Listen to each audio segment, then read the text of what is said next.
అందరు దేవుని స్తోత్రం చెప్తామా? హల్లెలూయా. చాలా సంతోషం. ప్రభునందు ప్రియమైన దేవుని పిల్లారా, ఈ రాత్రి కాల సమయంలో కొద్ది నిమిషాలు దేవుని వాక్యాన్ని మనం ధ్యానం చేసుకోబోతా ఉన్నాం. కాకూడదు, వద్దొద్దు, వెళ్ళకూడదు ఎక్కడికి.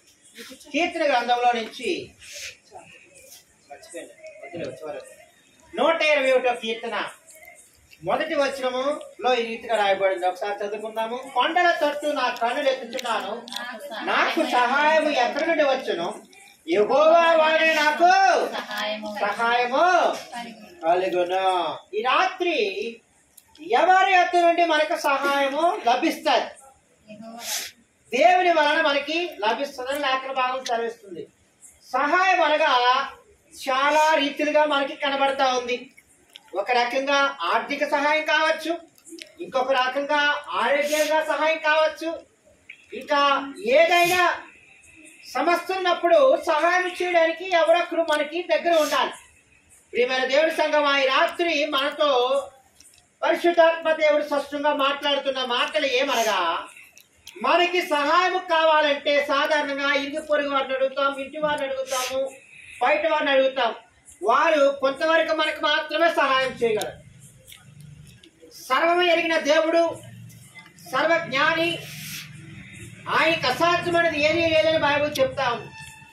ఎవరైతే శివుము గల యేసయ్య వైపు చేతులు చాచి, ఆకాశం వైపు చేతులు చాచి, పరలోకమందున తండ్రి వైపు చేతులు చాచి, ప్రభువా నా తండ్రి, నాకు ఈ సహాయం కావాలి, నాకు ఈ అవసరత ఉంది, నాకు సహాయం చేయండి అని మోకరించి కన్నీటితో ఎవరైతే ప్రార్థన చేస్తారో వారి ప్రార్థన దేవుడు ఆలకించి వారికి సహాయం చేయడానికి నీ ఇంటి తలుపుని, నీ హృదయం అనేటి ఇంటి తలుపును తెరిచి, నా కుమారుడా, నా కుమార్తె, భయపడకము, ఈ రాత్రి నేను నీకు సహాయం చేయబోతా ఉన్నానని దేవుడు మనతో మాట్లాడబోతున్నాడు. దేవుని స్తోత్రం కలగాక. హల్లెలూయా. మరి పిల్లరా, దేవుడు సృష్టించినటువంటి సృష్టిలో అనేకమైన జీవులు ఉన్నాయి. ఈ రాత్రి ఒక జీవి కోసం నేను మీతో కొన్ని మాటలు పంచుకొని ఆశపడతా ఉన్నాను. మీ అందరికీ పక్షిరాజు అంటే తెలుసా? పక్షిరాజు గ్రద్ద. గ్రద్దలో రకాలు ఉంటాయి. చిన్న గ్రద్దలు ఉంటాయి, పెద్ద గ్రద్దలు ఉంటాయి. గ్రద్దలకి కొంత వయసు ఉంటుంది. అవి దగ్గర ఒక 30-40 సంవత్సరాలు బ్రతికి అనుకోండి, అది ఆఖరి దశలో ముసలితనం వస్తుందనగా అది చచ్చిపోవడానికి ఇష్టపడదు. అదేం చేస్తుందంటే శిఖరం పైకి వరకు ఎగిరి ఎగిరి ఎగిరి అలసట వచ్చినా, నీరసం వచ్చినా, చెమట పట్టినా సొమ్మసిల్లిపోకుండా గమ్యాన్ని చేరుకునేంత వరకు తన రెక్కలతో ఎగిరి ఎగిరి ఎగిరి కొండపైకి వెళ్ళిపోతా. దేవుడి స్తోత్రం కలగాక. కొండపై నుంచి మనం చూస్తే ఆకాశము దగ్గరగా మనకు కనబడుతుంది. ఈ రాత్రి ఎవరైతే దేవుడి సన్నిధానంలో ఉంటారో వారికి దేవుడు సమీపముగా ఉన్నాడు. దేవుడి స్తోత్రం కలగాక.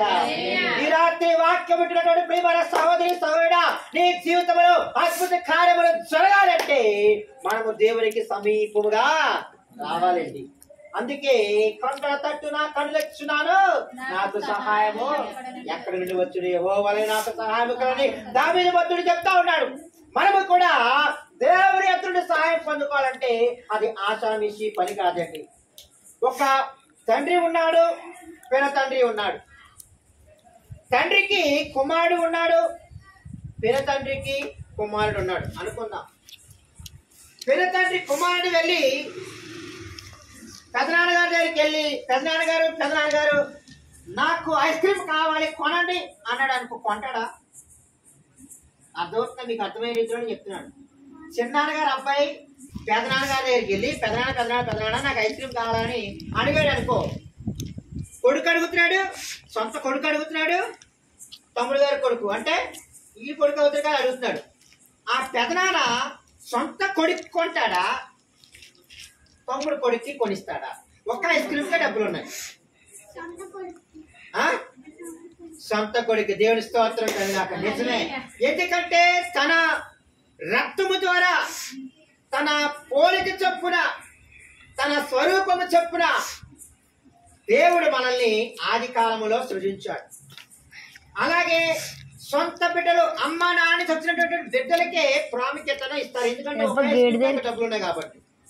తెలివైన నాలుగు అయితే ఏం చేస్తారంటే ఒక ఐస్ క్రీమ్ కొని ముక్క తినరా బాబు అంటారు. ఐస్ క్రీమ్ కాకపోతే ఆ 10 రూపాయలకి 2 ఐస్ క్రీమ్లు ఎక్కడ వస్తాయో చూసి కొని పెడతాం. ఈ రాత్రి ఎందుకు మీకు ఉదాహరణ చెప్పానంటే, మనకు మన తండ్రి సొంత తండ్రిగా ఉన్నాడు. దేవుని స్తోత్రం కానీ కాక, చిన్నాన్న పెదనాన్న కాదు, మనలందరినీ కూడా ఆయన స్వయంగా తన రక్తముతో సిలువలో నీ కొరకు నా కొరకు సర్వ లోక మానవాళి పాపము కొరకు విముక్తిని కలిగించడానికి ఆయన పరలోక రాజ్యములో తన రక్తాన్ని చిందించి మనలందరినీ సొంత బిడ్డలుగా చేసుకున్నాడు. దేవుడి స్తోత్రం కనుగాక. సొంత బిడ్డలుగా ఉన్నటువంటి మనము దేవుని అడిగినప్పుడు, శివుడు కదా యేసయ్య అడిగినప్పుడు యేసయ్య ఇస్తాడా ఎవడా? ఇస్తాడు. మరి పక్షిరాజు కూడా తన ప్రాయం అయిపోయినప్పుడు చచ్చిపోవడం ఇష్టపడలేదు, కానీ ఆకాశం వైపు వెళ్ళిపోయి ఆకాశము కొండ శిఖరం దగ్గరికి వెళ్ళిపోయి తన ముక్కుతో టక్ టక్ టక్ టక్ టక్ టక్ టక్ అని కొట్టి తనను తాను బాధించుకుంటుందంట. దేవుని స్తోత్రం కనుగాక. శ్రమలో మనకి విడుదల కలగాలన్నా, కష్టం నుండి మనం బయటికి రావాలన్నా, బాధలో నుంచి మనము వెలుపలికి రావాలన్నా, మనము ఒక్కొక్కసారి మనము కష్టపెట్టుకుని మన హృదయాన్ని దేవునికి ఎప్పుడైతే ఇస్తామో దేవుడు మనకు సమీపంగా ఉంటాడు. దేవుడి స్తోత్రం కలగాక. ఆ పక్షిరాజు ఆ గ్రద్ద ఎప్పుడైతే తన ముక్కుతో తను బాధించుకుంటూ తను కష్టపెట్టు